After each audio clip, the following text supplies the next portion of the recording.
আসসালামু আলাইকুম। যা আশঙ্কা করছিলাম হয়তো তেমনটাই ঘটতে পারে। দর্শক, আমি আপনাদের সামনে মঙ্গলবার বলেছিলাম যে সারা দেশের যে নৈরাজ্যকর পরিস্থিতি, অরাজকতা, আইন শৃঙ্খলা পরিস্থিতি সামাল দিতে না পারা, সব কিছু মিলিয়ে সেনা শাসন আসতে যাচ্ছে নাকি জরুরি অবস্থা জারি করা হতে যাচ্ছে। সেনা শাসন বলতে বুঝিয়েছিলাম যে 111 টাইপের কোনো একটা ফরম্যাট, পিছন থেকে সেনাবাহিনী প্রভাব বিস্তার করবে।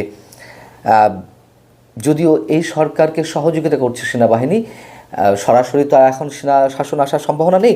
111 টাইপের ফরম্যাটের কথা বলছিলাম। আরেকটা বলছিলাম যে জরুরি অবস্থা হতে পারে কিনা, এবং তারই একটি সিমটম আমরা হাইকোর্ট পর্যন্ত দেখলাম। বুধবার একজন আইনজীবী হাইকোর্টে আবেদন করেছেন রংপুর এবং চট্টগ্রামের জরুরি অবস্থা জারি করার জন্য। কেবল একটা রব উঠেছে সরাসরি একটা ফর্মাল প্রক্রিয়ার মাধ্যমে। হ্যাঁ, এটা সত্য যে মানুষ এখন অতিষ্ঠ হয়ে পড়েছে।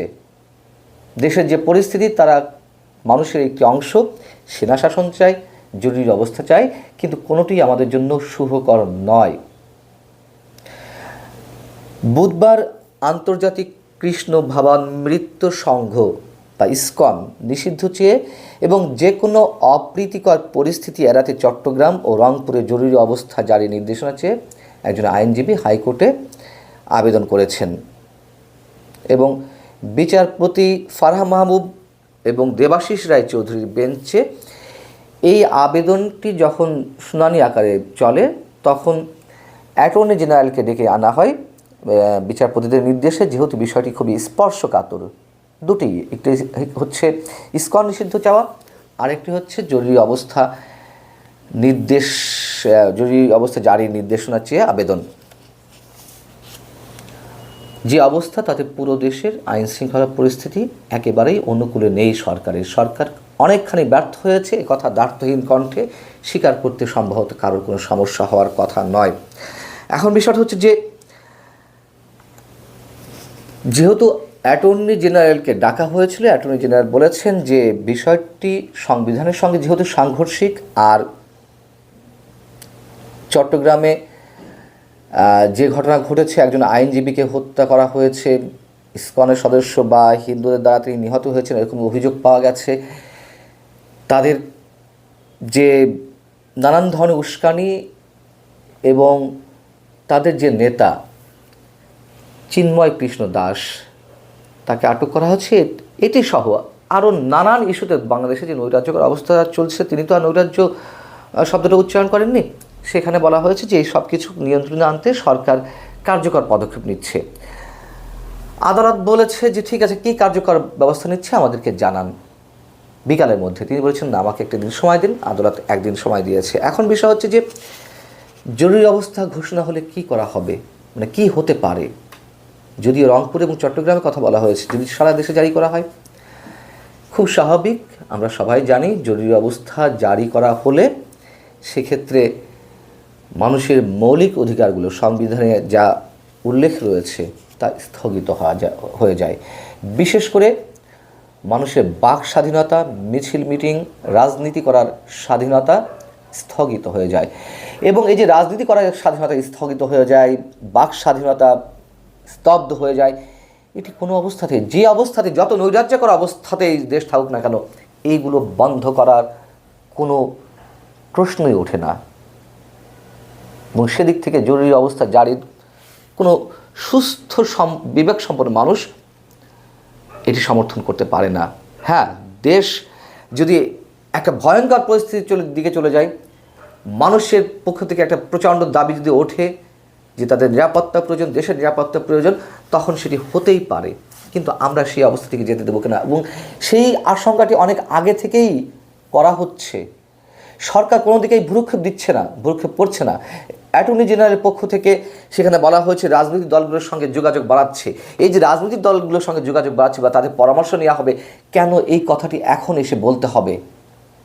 কেন সরকারের এবং রাজনৈতিক দলগুলোর মধ্যে দূরত্ব অটোমেটিক্যালি তৈরি হয়েছে না কেউ পিছন থেকে কেউ ইন্ধন দিয়েছে?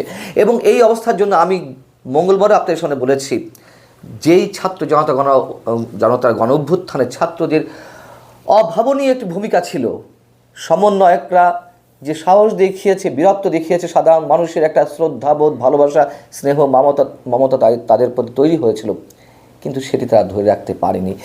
আমি চ্যালেঞ্জ দিয়ে বলছি, মাত্র এক সপ্তাহের ব্যবধানে বন্যার্তদের জন্য তাদের ফান্ডে, তাদের তহবিলে যে কোটি কোটি টাকা, 12 থেকে 14 কোটি টাকা মানুষ দিল বিশ্বাসের জায়গা থেকে, ভালোবাসার জায়গা থেকে, এখন এরকম একটি দেশের ক্রান্তি লগ্নে তারা চাঁদা তুলুক তো, তারা মানুষকে ডাকুক তো, যায় কিনা, মানুষ এভাবে সাড়া দেয় কিনা?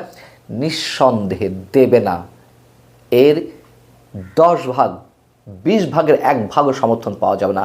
আগে যেমন ছাত্র নেতারা কোনো ইস্যুতে ডাক দিলে হাজার হাজার মানুষ একসাথে জড়ো হয়ে যেত, এখন কজন হয়? এর জন্য দায়ী কারা? এই ছাত্র সমন্বয়করা এত বেশি বাড়াবাড়ি করেছে, এত বেশি ঔদ্ধত্যের প্রকাশ করেছে এবং মব ক্রিয়েট করে যেন তেন দাবি করে তারা আদায় করার চেষ্টা করেছে। এগুলো কোনো সুষ্ঠু প্রক্রিয়ার মধ্যে পড়তে পারে না, যার কারণে সাধারণ মানুষ এখন বীতশ্রদ্ধ হয়ে পড়েছে তাদের প্রতি। এ পর্যন্ত যতগুলো ছাত্রদের নেতৃত্বে যতগুলো গণঅভ্যুত্থান অনুষ্ঠিত হয়েছে, সংগঠিত হয়েছে, ছাত্ররা যার যার কাজে ফিরে গেছে। তারা একটা বিশেষ উদ্দেশ্যে রাজনৈতিক দল করতে যাচ্ছে। রাজনৈতিক দল করুক, আমাদের কোনো আপত্তি নেই, আবারও বলছি কোনো আপত্তি নেই, কিন্তু তারা কিংস পার্টি করতে যাচ্ছে, এটি ইজ ওপেন সিক্রেট, এবং যেটি সাধারণ মানুষ মেনে নিতে পারছে না। কেন ছাত্রদেরকে এই অবস্থায় নেমে যেতে হবে? এবং সরকারের ব্যর্থতা, আমি প্রথমে বলছিলাম সরকার অনেক ক্ষেত্রে ব্যর্থ, এক্ষেত্রে দ্ব্যর্থহীন কণ্ঠে বিষয়টি স্বীকার করা কোনো বিষয় না, অবশ্যই সবাইকে স্বীকার করতে হবে। কেন সরকার ব্যর্থ হলো? সরকারকে স্বাভাবিকভাবে কাজকর্ম করতে দেওয়া হয়নি। সব জায়গায় এই ছাত্ররা নাক গলিয়েছে, নাক গলিয়ে যাচ্ছে। তাদের হুঙ্কার, তাদের হুঁশিয়ারি সাধারণ মানুষ ভালোভাবে নিচ্ছে না। ফ্যাসিবাদ রুখতে গিয়ে ফ্যাসিবাদী পরিচয় তুলে ধরছে তারা নিজেদের মধ্যে, সাধারণ মানুষের সামনে। এগুলো কোনোটি দেশের জন্য মঙ্গল নয়।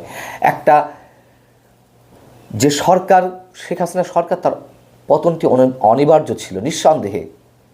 তাদেরকে ফ্যাসিবাদ বলা হয়, অবশ্যই ফ্যাসিবাদ দূর করে আরেক ফ্যাসিবাদ জন্ম হবে, এটি তো বৈষম্য বিরোধী ছাত্র আন্দোলনের কোনো স্পিরিট ছিল না, সেখানে সেটি করা হচ্ছে। এবং এই বিষয়টি আমি আপনাদেরকে আরেকটু জানিয়ে রাখি যে জরুরি অবস্থা জারির ক্ষেত্রে সাধারণত আমরা কি জানি যে প্রধানমন্ত্রীর পরামর্শক্রমে দেশের ক্রান্তি লগ্নে রাষ্ট্রপতি এই অবস্থা ডিক্লেয়ার করেন, এমার্জেন্সি ঘোষণা করেন। কিন্তু তত্ত্বাবধায়ক সরকারের সময়, 111 সরকারের সময় জরুরি অবস্থা জারির ক্ষেত্রে রাষ্ট্রপতির ক্ষমতা যেভাবে ইমপ্লিমেন্ট করা হয়েছিল সেটি যথেষ্ট বিতর্কের মুখে পড়েছিল, যেহেতু তখন 111 সরকারের সময় প্রধানমন্ত্রী ছিলেন না, রাষ্ট্রপতি ছিলেন, প্রধান উপদেষ্টা ছিলেন, এবং প্রধান উপদেষ্টা এবং রাষ্ট্রপতি একই ব্যক্তি ছিলেন, প্রফেসর ইয়াজউদ্দিন।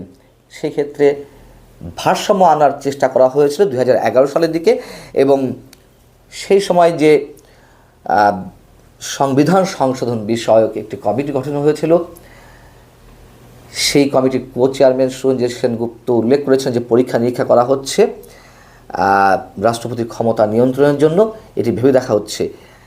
এবং বর্তমান যে রাষ্ট্রপতি মোহাম্মদ শাহাবুদ্দিন, তার যে অনুগত মানসিকতা শেখ হাসিনার প্রতি, সেটি প্রথম থেকে আমরা জানি, এবং তাকে করা হয়েছিল এরকম একটি কথা তখন ভেসেছিল যে এরকম একটি অযোগ্য অদক্ষ ব্যক্তিকে রাষ্ট্রপতি হিসেবে নিয়োগ দেওয়ার কারণ হচ্ছে তাকে দিয়ে যা ইচ্ছা তা করিয়ে নিতে পারবেন শেখ হাসিনা। তার মধ্যে অন্যতম একটি উদ্দেশ্য ছিল দেশ যখন চরম অশান্ত পরিস্থিতির দিকে যাবে, তাকে দিয়ে যেন এমার্জেন্সি ডিক্লেয়ার করা যায়।